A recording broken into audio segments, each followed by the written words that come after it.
కృష్ణ గారిని మాట్లాడవలసిందిగా వారి ఆశీర్వచనాలు అందించవలసిందిగా కోరుతున్నాము.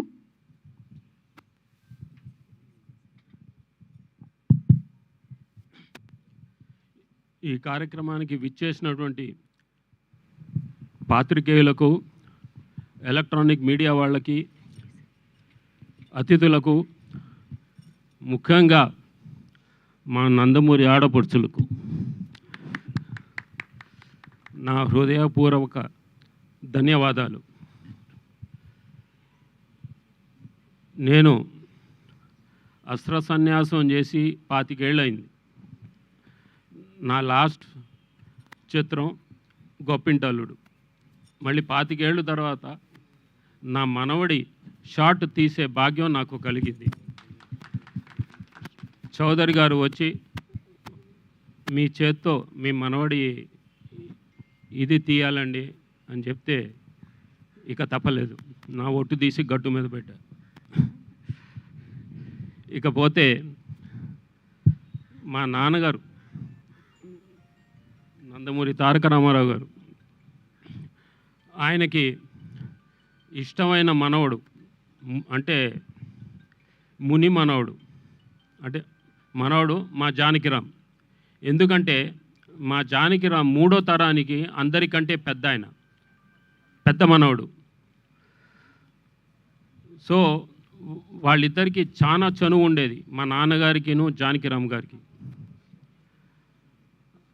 ఆ నేపథ్యంతో ఇక జానకిరామ్ గారు స్టేట్స్ వెళ్ళటం జరిగింది.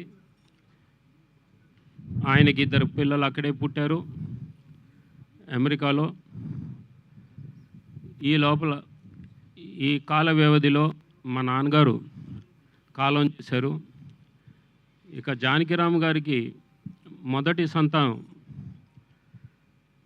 మా రామ్, అంటే ముద్దుగా పిలుచుకునే పేరు అది రామ్. సో అక్కడ విధి విధానాలు మీకు తెలుసు. పుట్టబోయే బిడ్డలకి ముందే పేర్లు పెట్టాలి, అక్కడ ముందే రిజిస్టర్ చేయాలి. అది మగబిడ్డకైనా ఆడబిడ్డకైనా ముందే పేరు పెట్టాలి. ఆ నేపథ్యంలో జానకిరామ్కి మా నాన్నగారి మీద ఉండే ఆప్యాయతతో, అనురాగంతో ఆయన మొదటి సంతానానికి నందమూరి తారక రామారావు అని పేరు పెట్టడం జరిగింది. అది పుట్టుకతో వచ్చిన పేరు ఆయనకి. అది మీ అందరికీ తెలియజేస్తున్నాను. ఇకపోతే ఆయనకి ఈ కళ్ళన్న ఎవరు, మా తారకరామ్, మా మనవడు తారకరామ్ చాలా ఇష్టం. సో ఆయన కూడా ఈ రంగంలోకి రావాలని తాపత్రయపడ్డాడు, దానికి చాలా కృషి చేశాడు. ఈ లోపల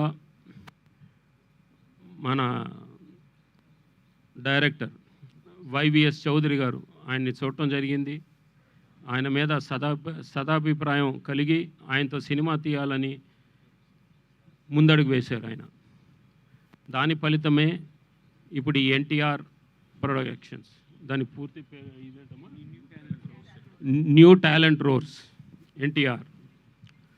సో అది.